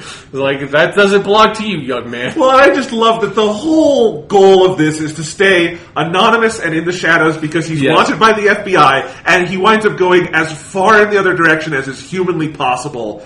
But it's also like, this is the other thing, Scott Lang's a good guy deep down. Yeah. He'll go for it. And it's, you know, was there probably a better way to accomplish all of his goals in the second half of this movie? Oh, almost certainly. Yeah. But he still is just such a sweetheart, you know? It's very fun. I also particularly love how he gets away with having his suit be gigantic, like, stuck, like against the wall, looking like he's, like, trying to hide and, like, not look at anyone. And Randall Park says something just like, come on, man, just shrink down. Come on, I know, come on, let's just go. Yeah. It's good. Honestly, Sean, with everything you're saying, I've been thinking about this a lot. I think Peyton Reed, who directs these movies, might have a better handle on special effects than anyone in the MCU. And it is, I can see that. It is weird because that's not his background. He's not, like, Peyton Reed was he directed, like, that Yes Man movie with Jim Carrey, you know, like, that's more his background of is kind of those kind of lower budget Hollywood comedies. But I think in the first one and in this one, I just think because these are difficult special effects, all the scale things, and it looks really good. Like, there is not an out-of-place thing anywhere in here, and it's also not as simple / complex as just throwing a bunch of CGI at everything. We get that in the Quantum Realm a little bit, although it's really well done. Yeah. But, like, I just think the general use of scale, how it's done in the action scenes with extreme clarity. This was done in the first one, too. You know, he definitely had a leg up on all this because of all the Edgar Wright pre-production on Ant-Man 1, but didn't have that here. Yeah. And it's still incredibly well done. Like, there's that scene in the kitchen where you have the Wasp's first big fight scene and then Ant-Man comes in. And I just was watching that thinking, like, man, I don't know how you rank the complexity of, like, these special effects versus some of the stuff in, like, Infinity War versus some of the stuff in Black Panther, but it's fucking seamless. Yeah, it's something like this is actually like a huge compliment to the film is that like halfway through that third act and all that crazy action shit happening, I think it's right at the moment when the Wasp shrinks the motorcycle that one of the guys is riding and he just goes flying off it because the motorcycle's tiny now. That makes me think it's like someone has to make this video game. This is such an incredible... Like, I'm sure it would be technically very difficult to do, but it's like the time travel stuff in Titanfall 2 and Dishonored 2 from 2016, where both those games, like the tech just reached a point where you could... And, like, the people had these, like, creative solutions for how to do these multiple versions of a level on top of each other and moving the player between them. It's like someone needs to do this thing where things can grow and shrink in scale and you can, like, shoot a gun that does that to stuff in the environment. That'd be such a good fucking game. The Minish cap allows you to shrink down.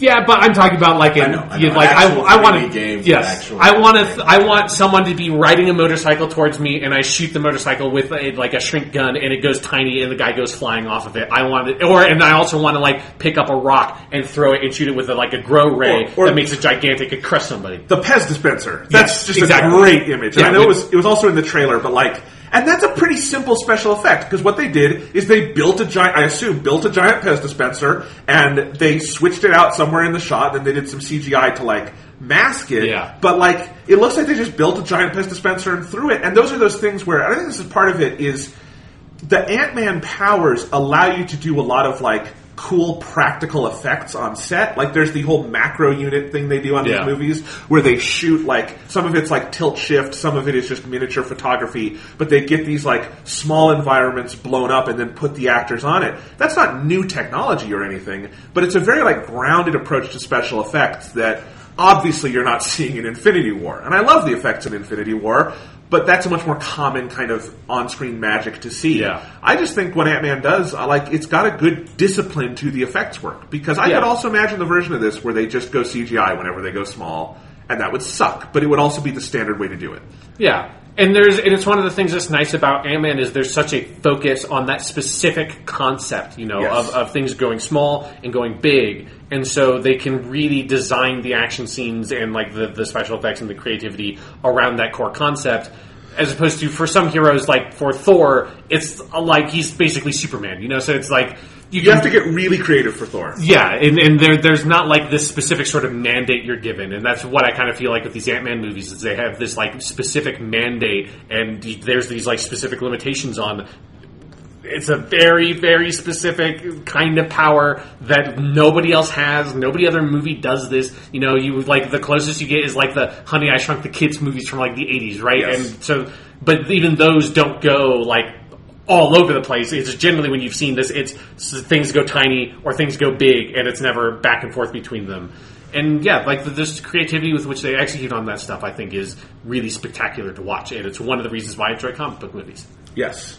So, what do you think of the Quantum Realm stuff? It's awesome. It's so good. It's so good. Like, I want to see... Now, it made me want to see an Ant-Man Doctor Strange team-up movie and, like, see Doctor Strange in the Quantum Realm, because it is that kind of bullshit of, like... I don't know what I'm looking at, but it's cool, and I like the gigantic tardigrades, and then I like the weird of the Quantum Realm. It's cool. Yes. It's very nice. It looks gorgeous.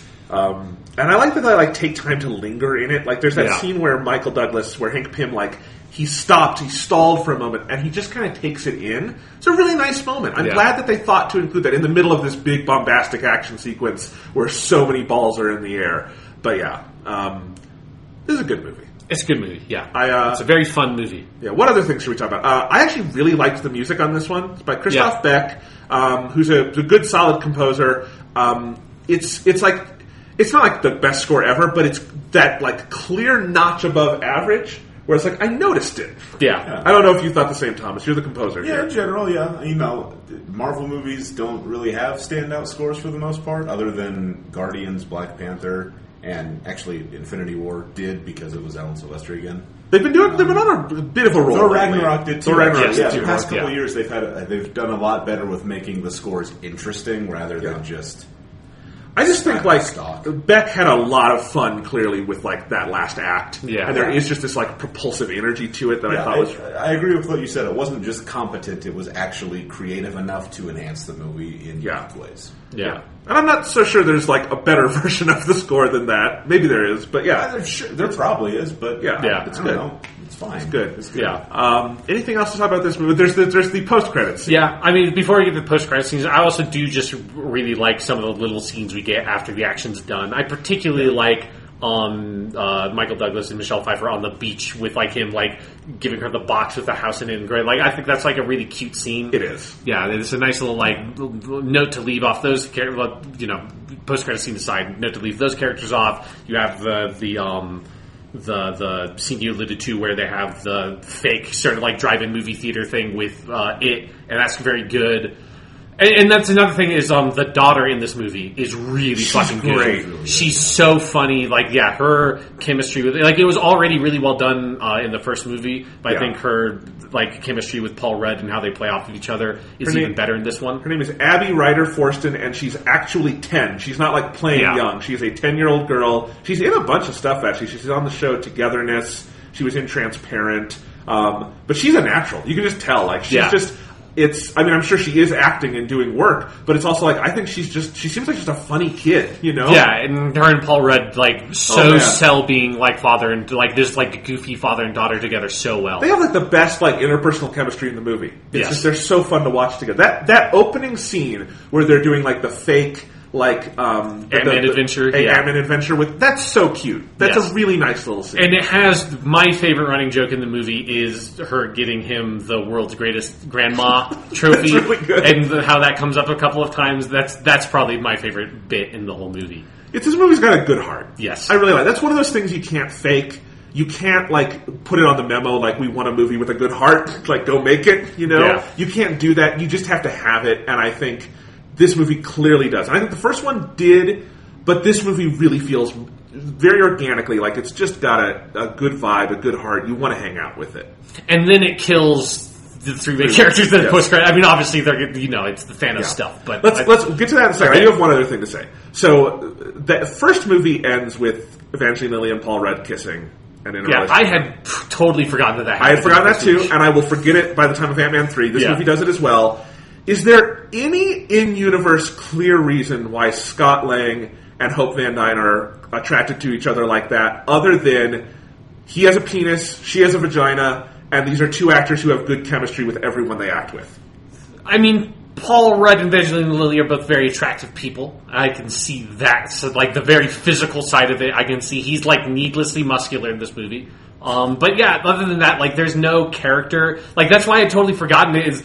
I had so forgotten it that coming into this movie, I remember thinking before the movie started was the one thing I really liked about the first Ant-Man movie is that they never tried to make them a romantic item. No, and then it was wait, I guess they did, and then it sparked some memories of I guess they did. And here's the thing. I think they could if they put in the narrative work of they were going to make that couple a thing. Yeah. They clearly have the chemistry for it. I think it's, again, Paul Rudd and Evangeline Lilly have chemistry with everyone. They're just those kind of actors. But they do have the chemistry with each other. But, when they're kissing at the end, it's but what specific thing is, other than, I don't know, horniness, which is not what this movie's about, what's bringing you together? When you see, Pepper Potts and Tony Stark and Iron Man, you know what makes them want to kiss each other at the end, beyond just physical attraction or something, Yes. And that's what you need in a good on-screen couple like this. Even, it's not the biggest part of that movie, but in Black Panther, Nakia and T'Challa. Yeah. It's I see why they could be in love. Yes. You need that. But I don't know. Yeah, it doesn't really matter. It's such kind of an insignificant part of the movie that it is. It doesn't really matter. I think actually the best part about their relationship is the conversations he has with his daughter about it. Yeah. I think those really enhance the movie, and them being a romantic item is more of an afterthought. I don't know. That part where Cassie says, "I wanted to be your partner." That is the most heartbreaking moment. Yeah. It's great. Other than mid-credits scene, I thought that was perfect because I think everyone knew going in that was going to be the mid-credits scene. Yeah, you have to. Right? But I thought it was going to be the after the credits scene, though. Yeah, because it was the mid-credits scene. That means after the credits, there was nothing else they could do. Yes. Well, we'll talk about that. But the mid-credits scene, I think the way they do it is so beautifully savage. They're all happy-go-lucky, all right, let's make another trip to the quantum realm. And he goes in and he does the mission. It's great, guys, and then you just cut back and see the dust blowing away. They did that really well. They did that really well. I am very sad that once again the Wasp will not be in the team-up movie. That is kind of a bummer. Yeah. But one thing that I'm always fascinated with, doing these mental games of what if somebody didn't see Infinity War, has no idea what that movie was, but saw, in fact, didn't see any other Marvel movie, just saw Ant-Man 1 and really liked Ant-Man 1 and wanted to watch the sequel to Ant-Man, Ant-Man The Wasp. Statistically, that person probably exists. They have to. It has to. Statistically, there aren't that many of those people, though. There aren't that many. So it's I'm not saying that this is a flaw with this post-credit scene. I'm just fascinated with the idea of what if that's your only perspective? And do you just go what the fuck was that? Do you think that that's man, Ant-Man 3 is gonna be nuts, guys? Oh my god, there's some villain that just turns people to dust, fucking half the main cast are dead? This movie was crazy. Crazy shit. Yeah. Or you would feel like that's the biggest kick in the balls in the world of just why did you just randomly kill the cast in the mid-credits scene? Yeah, it is funny to think about that. It would be like if you were watching, Law and Order, and you're having fun watching Law and Order. You didn't know Law and Order was, for some reason, now having a crossover with some weird sci-fi show. And then at the end, all the lawyers just turn into dust, and you're like, what the fuck? Yeah. It's the right kind of comic book bullshit to leak into the movies, and yes. I appreciate it.